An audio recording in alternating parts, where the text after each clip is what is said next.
The matter that's before you is a resolution that deals with the use of the government center property, and it outlines some procedures that county administration is asking the county board to approve. As this board knows, we've had a policy in place for the use of space in the county facilities for a number of years. And starting on October 7th of this year, we've had a unique event that's transpired here. We've had a group effectively occupy portions of the North and South Plaza 24 hours a day since that time. And the county had short notice before this occupation began and made some initial decisions about communicating some limited things that were that the county wanted to make sure that occupiers knew weren't going to be allowed, including such things as open fire, tents, and other things. As the occupation has gone on, the administration has continued to work with property services and the sheriff's office in communicating with the folks who have been occupying the government center plazas on communicating some of the needs that the county had and working with the occupiers on some of their concerns. Initially, the county provided a number of accommodations to this group that historically have not been provided to any type of a long-term occupation, because again, this was a unique occupation or a unique event for the county. Specifically, some of the things that were done were we've allowed them over the past 30 days to store quite a number of items on the plaza. They're mainly on the North Plaza. We've provided access to electrical outlets. We've provided water to them. We've allowed portable toilets to be continuously there since October 7th. And we've allowed signs and posters to be affixed to the planters and other things out there with tape. And historically, this county has never allowed those types of activities in the past.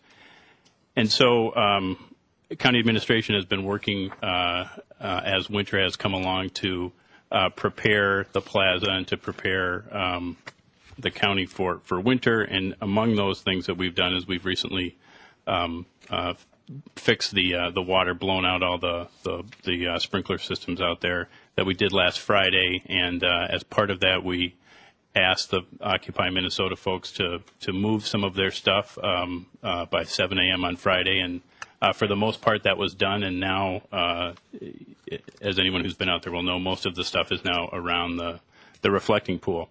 So what's before you now is really kind of going back to the beginning, which is taking the procedures that we've had in the past and bringing them back to try to bring us back to where we were before this occupation.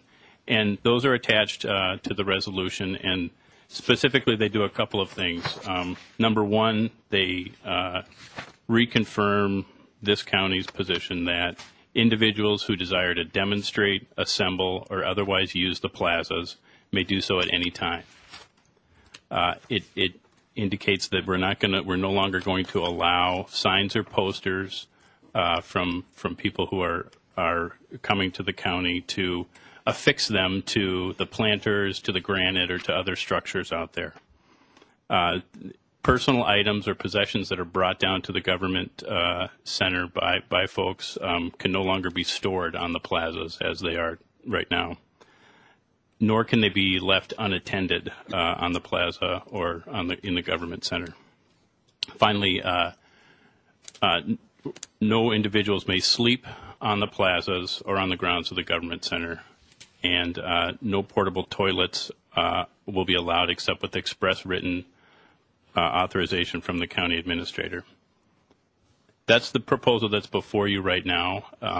Switching hats and advising you as your attorney. It's my opinion that these regulations are constitutional. There's been a lot of questions about whether the First Amendment allows individuals to sleep, camp, occupy a public plaza like the government center, regardless of any regulations that the government wants to impose on the conduct as opposed to the speech. And it's my opinion that the answer is that you are allowed to impose reasonable time, manner, and place restrictions on the government center. So in my opinion, these are constitutional provisions that are before you. The question before you then is whether or not you want to adopt these policies. And finally, the last part of this is that as written before you, these procedures will go into effect starting on Monday, November 14th. So giving everybody who's been down here plenty of notice about what the expectations are. Obviously, the board has there's policy decisions in here, and so there's the ability for this board to do what they want with this policy, but it's administration's position that these are reasonable restrictions that they wanted to bring forward. Thank you, Mr. Rogan. I'll just say before, what I would like to do is have some discussion on this. It is a unique event, so I am typically we have our testimony at an open forum in committee meetings, and that's happened the last 2 times we've had committee meetings. We've had significant testimony. I will take some testimony today. I don't think it'll be unlimited, but we'll be allowed or we'll allow ask for some testimony if people want to speak for up to 3 minutes. And like I say, we won't necessarily get to everyone, but and what I would ask folks who want to speak to speak on what's before us and not and be target on that, because that's what we're considering today. We're not considering broad issues of public policy or whatever else. We're just trying to figure out what we're going to do with this particular item, and Mr. Rogan did a good job summarizing it.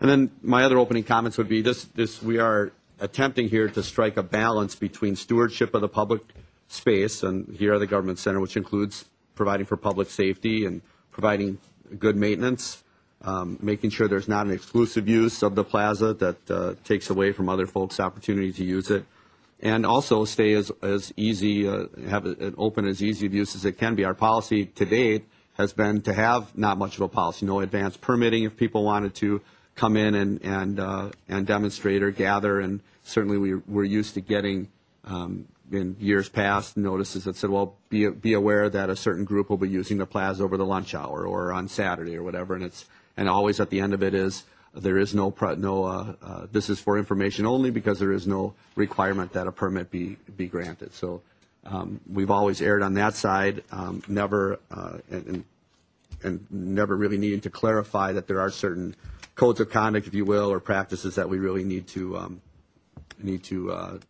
speak to, I guess. So, and then we're also trying to balance the freedom of speech and being friendly to that. So, winter's coming. We've had a long go of it here, and I just to that end just like to thank the folks who have been communicating regular communications with the sheriff's office. Thank the sheriff and Major Storms for their work, and Kirk Simmons and the group from security here at the government center. So with that, I'll open for discussion. Commissioner Dorfman. Can I just mention, just so it's clear, and I know that Mr. Rogan read through what's before us, just to make clear so everybody knows, the curfew that was sort of on the table and under discussion and communicated a week or so ago, that is not before us. That is not. It is not before us, right? Right. Further discussion on what's before us. Commissioner McLaughlin. Chairman, I'm passing out in a minute. If I could. The argument that's been made has to do with, as you argued, good stewardship of the public plaza. And I find that the policy being proposed on portable toilets really is not in keeping with good stewardship of the public plaza. Mr. Rogan, I would argue, it says it allows the he indicated the administrator is allowed to permit portable toilets, but he did not note that it's for a very limited set of reasons. And I think it's important for people to understand that. And what I'm trying to do is to expand the reasons that would be permissible for issuance. And so I'm proposing a substitution of this language concerning the portable toilets for the final section of the procedures. And I'd ask for a second to get it. I'll second that. Second. So Discussion on that. So, Mr. Chairman, I'll just the current policy says no portable toilets are allowed without express written authorization from the county administrator, who will only allow portable toilets if they are necessary for a limited time due to an expected large crowd for a particular rally, demonstration, or event. And I have added to that, to go beyond that, or a maximum of one toilet because of an ongoing presence on the plaza after regular business hours.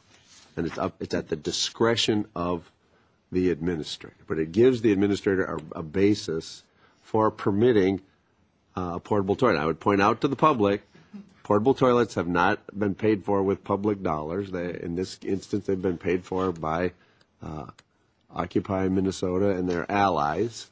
And so my desire here, in the interest of, one, public health on the plaza, two, a recognition that the current policy actually, as you pointed out, Mr. Opad, is going to permit people to be on the plaza 24 hours a day, but this is going to give people a facility that they could use during those off-business hours. It seems to me to be a reasonable accommodation that's in the public interest, in the interest of public health. And frankly, I'm not interested in setting people up, for a confrontation over this most basic of human functions. And I think we can accommodate that. So that's what this amendment is designed to do. Discussion on the amendment? We can vote on it then. All in favor say aye. Aye. Opposed? No. I think it passes. All right. Then that is, unless anybody wants a roll call, it's okay. Then on that, I think we should, you want a roll call on that? Okay. We'll call the roll. Commissioner Stingline? No. Commissioner Dorfman? Aye. Commissioner McLaughlin? Aye. Commissioner Randy Johnson? No. Commissioner Callison? Yes. Commissioner Jeff Johnson? Aye. Commissioner Opad? No. So is it 4-3 passes 4-3? Yeah. My hearing is good. All right. No, it fails 4-3. 3-4, right? Passed 4-3. Pass 4-3. Okay. All right. Mr. Chair. Come on, Commissioner Dorfman. I was going to. Oh, no, go ahead if you want to. I was going to ask now and see if there's any public testimony, and folks can just. We don't have if we didn't have a chance to sign people up, so I just asked kind of an orderly procession. I see a hand there, ma'am. Do you want to step up first? And the rules are as follows. It's fairly self-explanatory. Green means go. We'll give you up to 3 minutes. At 30 seconds left, the yellow light will come on, and we ask that you wrap up with the red light. Please state your name and where you live, and thank you for coming. Waiting for the green. Waiting for the green light. Yeah. There you go. There you go. Sure. Chairman Opad, Commissioners, my name is Margaret Hastings. I live in Minneapolis, Minnesota. Some of you may know me. I'm a longtime organizer around homeless rights. Camped out in 1986 and 2003 on the Hennepin County Government Center. I think that the proposal made by the administrator is perfectly reasonable. It certainly, in my opinion, and I'm no constitutional lawyer, protects the right of assembly, free speech, 24/7. To allow these folks to sleep out, already it's been a double standard. As we all know, homeless persons are not allowed the same luxury on the plaza. All across the country, including in Canada, if you Google double standard regarding Occupy and homelessness, more and more people, including homeless advocates and homeless persons, are commenting on the double standard that the privilege accorded to Occupy groups is not so accorded to homeless persons. I think the county has been extremely flexible and accommodating. I think that you have bent over backwards even when traffic is blocked. When I myself did civil disobedience, which you did not act on, you could have arrested, but you did not act on, I was willing to take the consequences without reverting to talking about First Amendment rights. This is not about First Amendment rights. This is about people feeling that they are privileged. And I'll end with, for a group that talks about wanting fairness and equality, every day I have been on their chat room. I have gone down there to explain to them that the very inequality that they talk about, they themselves are practicing. Thank you. Thank you. You're up. Hello, my name is Soren Sorensen, and I'm a resident in Minneapolis. And I'm presently homeless, and I'm presently an occupier on the plaza. Around the country, Occupy protests are attracting the attention of folks who are homeless because the visibility of the protest, the extra scrutiny by law enforcement, is creating a safer environment for homeless people to stay out overnight. Occupy Minnesota has been essentially providing free social services for a large number of the chronically poor, those without a voice, and the growing number of people who are leaving the middle class because of the foreclosure crisis and finding themselves on the streets of Minneapolis. If you have a humanitarian concern about people being exposed to the winter weather, I think an option for the county would be to open up county facilities to make room for people who are going to be exposed to the winter weather this year because of the political and economic collapse that this country is facing, that Occupy is responding to. And I believe that beyond free speech issues, there are basic human rights that are at question here. That humans have a right to sleep, whether or not they can afford rent, whether or not they have a friend with a couch, and it's unreasonable. It's a form of torture to subject people to harassment because they might get tired out there. And to leave that up to the judgment of Hennepin County Security and Plaza Security, who have been very arbitrary in the way that they've been approaching us on the plaza. Thank you.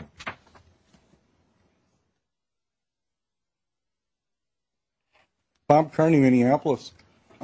There is a constitutional issue about the right to assemble and petition the government for redress of grievances and the right of free speech. And we do have an unprecedented situation in this occupation. And of course, it's related to problems in the economy. So I'm very glad that the commission has taken this position that the this right to occupy, in effect, is going to be extended so that people can be there 24 hours, 24/7, and that the practical necessities of doing that are accommodated. I'm very glad of that. I think it will be easier for Hennepin County to defend its position constitutionally with the position that you've taken. I think it's also a good thing that there's been a distinction made between the issue of homelessness and these constitutional rights, because the homelessness issue is at the heart of what's going on here. It certainly needs to be addressed. And I've heard discussion that there's possibility people may be spending the night, nearby here and then able to come back on a daily basis. That, to me, is a workable thing. Now, beyond that, of course, questions have to be addressed and a resolution has to be found for the homelessness problem. That's what part of this movement is all about. So I think that in total, this is both an accommodation of fundamental constitutional rights, must be accommodated, and it also paves the way to deal with some of these other issues going forward. Thank you.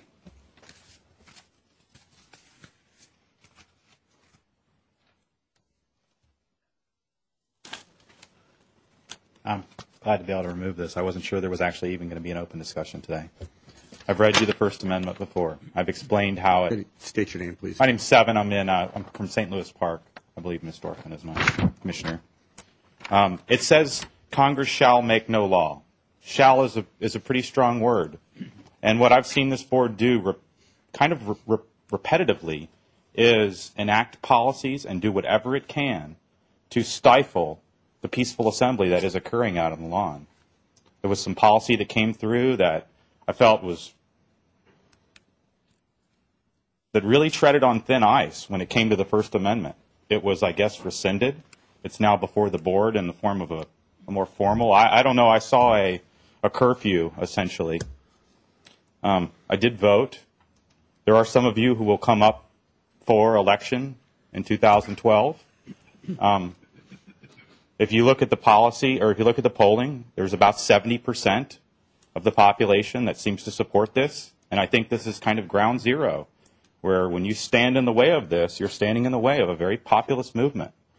And I know some of you you have till 2014. I think you're really lucky on that case, because I think there could be some blowback when it comes time to vote in 2012. Just so we're clear, it's not just Congress. It's through the 14th Amendment. It's extended all the way down to you. I see there seems to be a knee-jerk reaction from this board and this building, this administrative building, to try to control the peaceful assembly. Once again, that I think that when the framers of the Constitution envisioned this, they never thought that they would need to include things like, but not if they fall asleep. I mean, I think that's ludicrous to think that they thought that a board such as yourself would one day be enacting policy for a building that would limit people's right to peacefully assemble. I think they thought that people would be able to have fire, provide for heat, and provide for shelter. They probably envisioned a system where the peasants would come to the king's castle, they would peacefully assemble around the king's castle, and they would say, enough. And that's what we're doing. We're outside of the castle, and we're saying enough. And you're not really honoring the Constitution. And it's disheartening. And it's part of the reason that we're still down there. And when I started this, I never thought that this board would become the oppressor. But in a lot of ways, you have now become the faces of the oppression. And it's hard to believe that you've reacted this way to a peaceful assembly. And I think specifically to the board as a whole, if you're going to judge us by the actions of a few, we should judge the entire board by the actions of a few. So if things don't pass, we should hold the whole board accountable, just as you would do all of us down there. So thank you.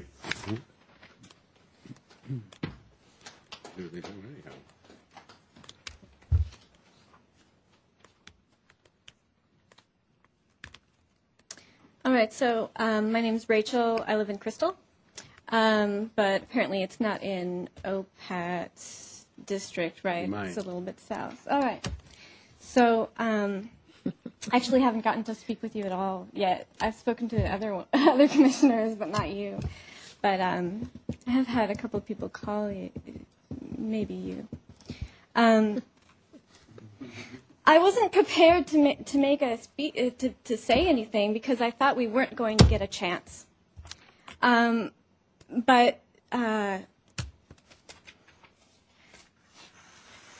this movement, in our unity statement, the last line in our General Assembly at the Occupy movement here, it says, we will persist until the corrupting influence of money in government and corporations is abolished. We will persist. And to me, that means we're not leaving. We're not going anywhere, even when we have to sleep. If we have to go to the bathroom, we're not leaving. If we have to eat, we're not going anywhere. That's the idea behind the whole thing. We're not going until everyone gets the idea. Thank you.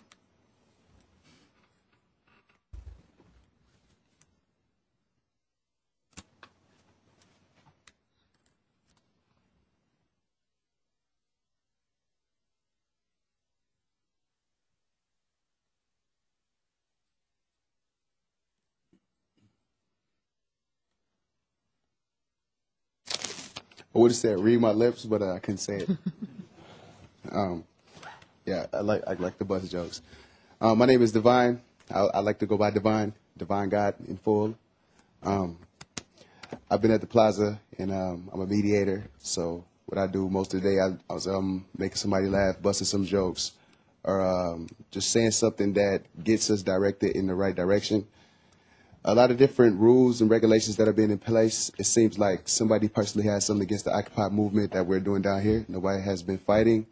We haven't really been doing much bad. Nobody makes any kind of threats. We go and meet with the sheriffs and whatnot, and I really don't see what the problem is.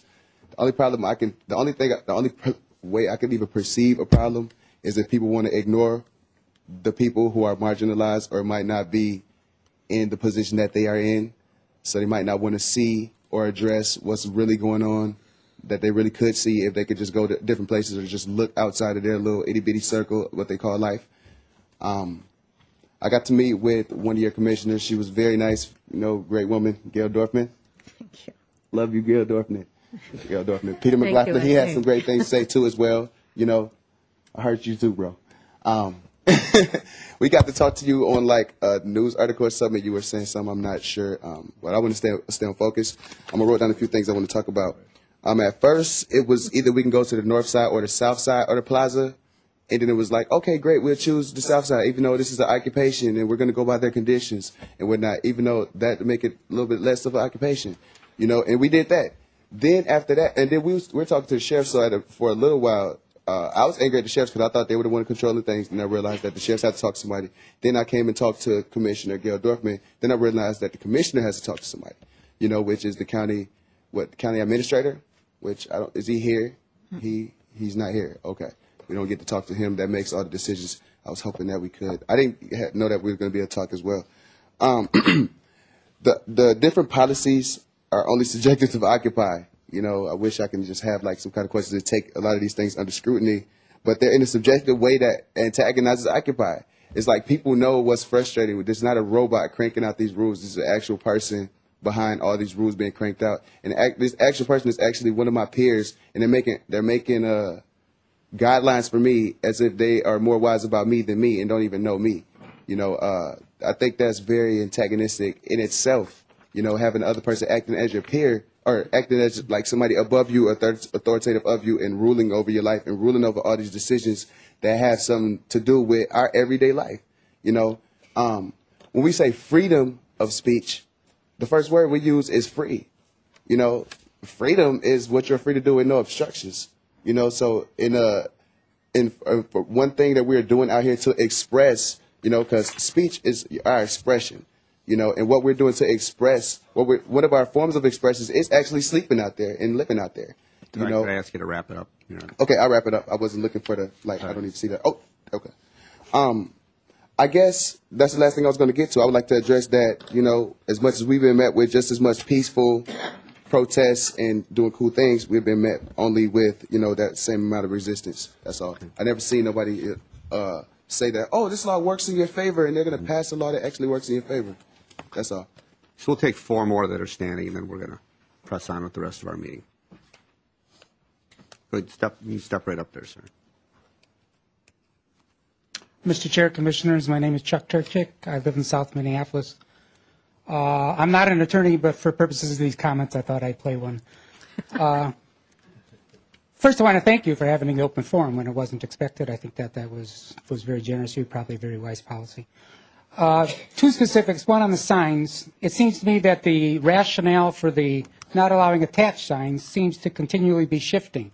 First, we were told by Property Services that tape, even if it's the blue painter's tape, or other adherents will cause damage to the structures that they're attached to, especially when it gets cold outside. So then I heard occupiers say, well, what if we attach these signs to the posts with twine, which wouldn't cause any damage to the structures? And Property Services' response was, no, we're still going to enforce the policy as enunciated by the board, which obviously is their responsibility. Then one woman came down and reported that she had been in a conversation with Chair OPAT, and he said that when signs are attached and unattended, the public might believe that the message on those signs is being endorsed by a Hennepin County board.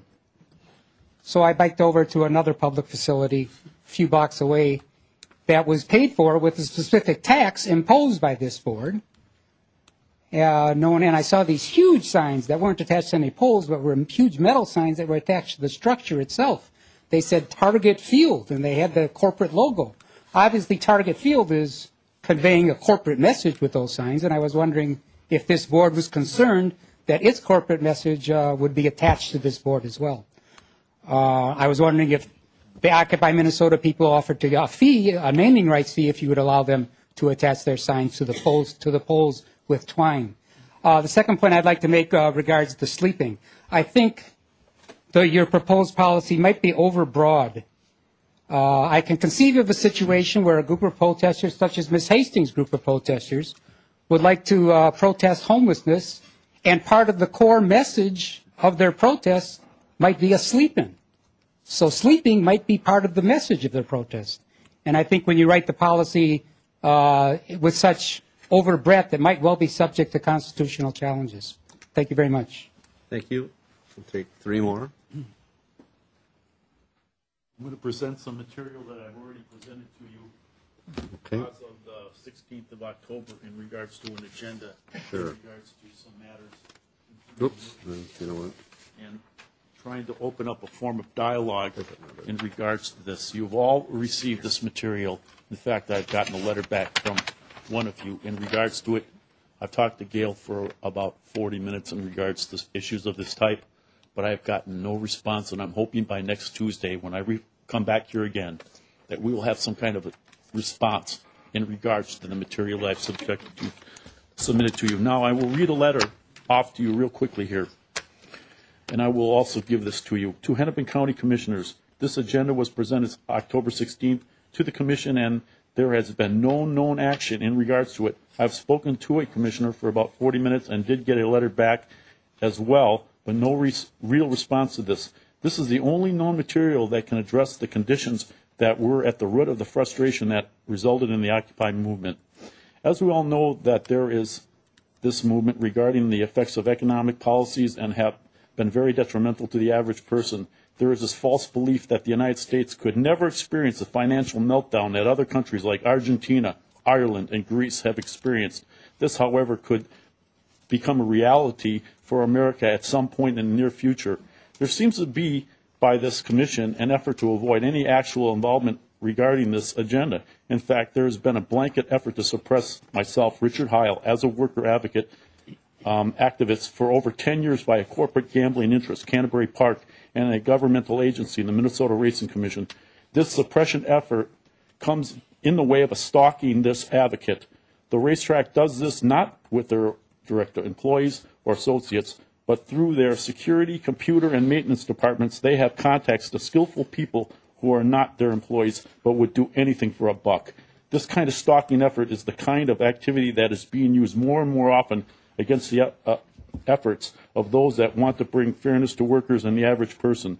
Richard Heil certainly has made efforts in spite of this stalking effort against himself in some worker-related areas. With organizational skills akin to David Axelrod and the ability to rally workers like Norma Ray, but with enhanced writing and speaking skills, I would be a heavyweight champion of the world in advancing the causes of workers and the average person. I intend to take advantage of this movement as the best opportunity in 40 years to advance these causes. The productivity of the American worker is this much. Okay? Okay. And, excuse me. Okay. The productivity of the American is this much. The compensation towards these workers, however, is this much. Okay? The basic needs of the average person is this, and this gap is growing at an alarming rate, okay, because that's what our expenses are. The ability of so many people to self-actualize fairness in their situations is becoming more and more evident. Now, this agenda is not directed towards Hennepin County or the city of Minneapolis, but seeks the involvement of the Commission as a means to bring parties together for the purpose of dialogue and discussion concerning the listed issues of the agenda with those listed parties. Hennepin County is not directly involved, but indirectly all levels of government are affected by our chronic dysfunctional economic system, and with it, the constituents of Hennepin County. When your constituents cannot meet their needs, and when they come to the government and the county to shore up the difference, this puts a heavy burden on the county's health and human services budget, and with it, a real need to increase this budget, but it comes at a cost. This cost is at a form of shelving programs and initiatives that can enhance the quality of life of the people. The loss of funding for these things have a long-term effect on the community and the people. It is greatly hoped that a greater effort to address these can be made by the commissioners. These problems of the 99% are not directly related to the county, but because the county is indirectly affected by these additional costs in the millions over time, these effects could mean some real monetary savings and real benefits for the people of your county. It is hoped that a much greater effort can be made by the commissioners in this area. And it says thank you. And my name is Richard Heil. Yep. Thank you. Thank you so much. Two more? Oh, is that another one? Okay. Thanks. Okay. Gentle enough for a face. One would think it would be gentle enough for a poll as well. But my name is John. I'm from Minneapolis, Minnesota. I've been occupying for the past few weeks since the beginning. I'd like to preface what I'm going to say with a big thank you for everyone for all of your accommodations thus far. It's appreciated by everyone down there, and it doesn't go unnoticed. So there's that. But I am concerned. The last time I was here, I heard a lot of things coming from some members of the board, like I don't think you should be down there, or I don't understand why you're down there. And it's not necessary to me that you do. I'm just going to be realistic. The First Amendment isn't really open to your own personal interpretations, and one can't help but feel when you say things like that personal ideologies might be guiding these decisions to some degree. Maybe not like, to the point where you recognize it, but certainly, I mean, when you're taking our signs down, and I would also, when you look at the things that have been done before with the signs and whatnot, you tell us to take signs down, someone puts it back up, and then we risk arrest until they get taken down. We're not going to give up on the things that we truly believe in. I would be safe to say that's a fair assessment. And we're not leaving. And for when we're pushed, we kind of push back in a little way. I mean, just take a look at Oakland, what happened there when things are cracked down on. This movement enjoys a pretty large appreciation of the general public. And though there might only be 100 people down at the plaza, there's thousands that agree with us. And if they see that our rights are being infringed upon anyway, all of a sudden you're going to have a couple thousand in the street, just like you had in Oakland. So that's all I have to say. Thank you. Thank you. We'll take one more, and here she is. Welcome. Hello, my name is Catherine. I live in Minneapolis, Minnesota. Sorry, I've just been kind of taking notes, so it might be a little bit jumbled. But first, I want to thank those in support of Occupy Minnesota. I also want to start out with saying that this is not a threat, but a part of this movement, human response for human rights. Decisions will be made without the approval of Hennepin County. That is part of the definition of civil disobedience. So what I am here to propose is, first of all, that we have the support of the commissioners so that we can work on this smoothly, so that there aren't any issues. And I also want to point out the rights of the demonstrators for basic needs, human needs of sleep, warmth, and other things should not be decided by a board. there are tons of supporters all over the world and in this country, and especially in Minnesota, with something being, a human right being taken away or blocked by people in charge. I can guarantee you that there will be many, many more people coming down to show that because I mean I've met a lot of people. I'm sorry, I'm not extremely articulate. I'm trying really hard. There are a ton of people that I talk to on a daily basis from every creed, race, and class, telling me that they wish they could be down here but can't because of different reasons. And I can guarantee you a lot of those people will be down here if our basic human rights are taken away. So there will be some sort of, do I want to say domino effect? I'm sorry. So again, but I want to thank those of you who have been in support. And I want to let you know that our occupation will not end. Thank you. Okay, then we'll close the public testimony now, and we'll take up the item. It's been amended, so it's before us as amended. Any further discussion? Commissioner Dorfman. Mr. Chair, thank you. I want to thank everybody for coming today. And I particularly want to thank the Chair's office and administration for bringing this resolution today. You know, it became clear as Occupy was here that our building use policy really didn't cover so well and suffice to make some decisions around management. And while we may not all agree unanimously on the right steps to take, it is clearly the right thing to take a vote on this today and have a formal board resolution. So I thank Chair Opat from bringing it here. You know, I listen, and you know, the bottom line is I've been listening for the month, as all of my colleagues have. You have been welcome up here in our individual offices. You've been welcomed at the board. We are glad that you have taken that opportunity and come to address the board on the issues that bring you to the plaza in the first place. And I think it's important to remember all the time as we talk about some of these details that Occupy is really about these larger ideals and issues.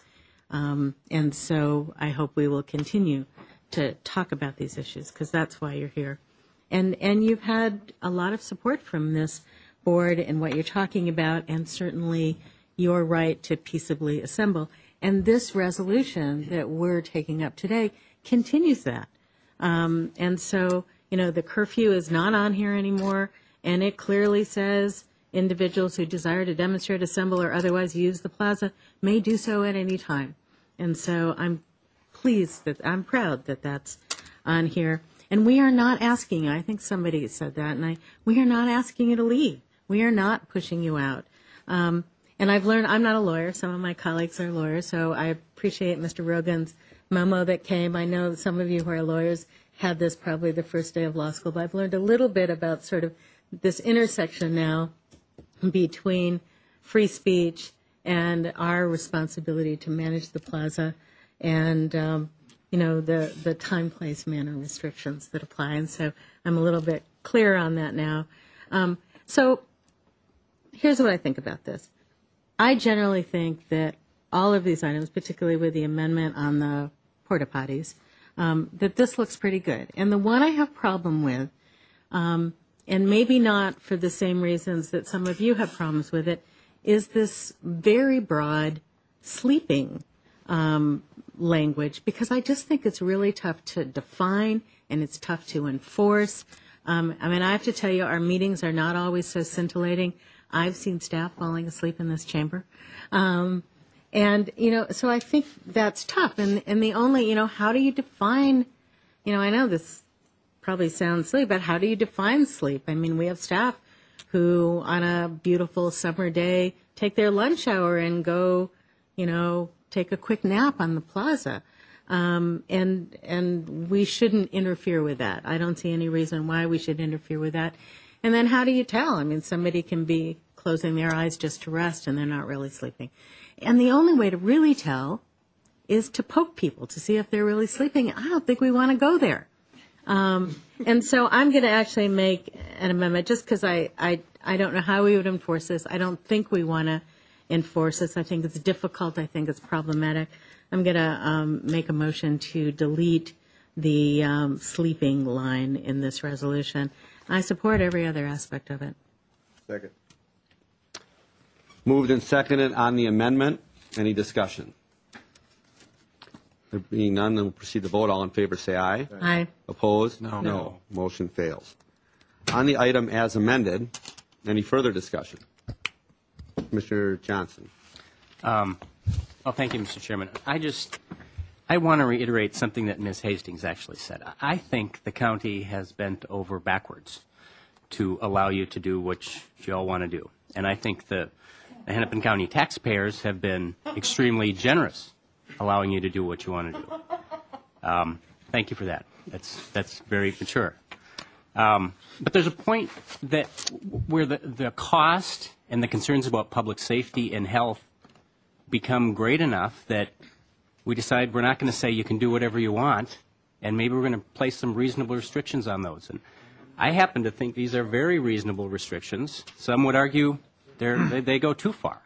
I voted for the potty amendment because I thought the way Peter had written it was reasonable. Frankly, after some of you got up to speak, I regret that decision. I don't think thinly veiled threats, as we heard this week and we heard last week, really gain you a lot of favor with people. They certainly don't with me. But what we're voting on today, I think, is extremely reasonable and relatively generous. So I'm a yes.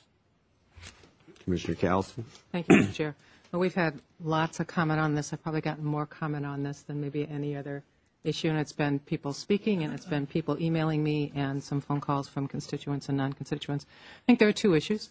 The first is whether or not Hennepin County supports First Amendment rights, and I think the answer to that is yes, and it's an unequivocal yes, no matter what people said.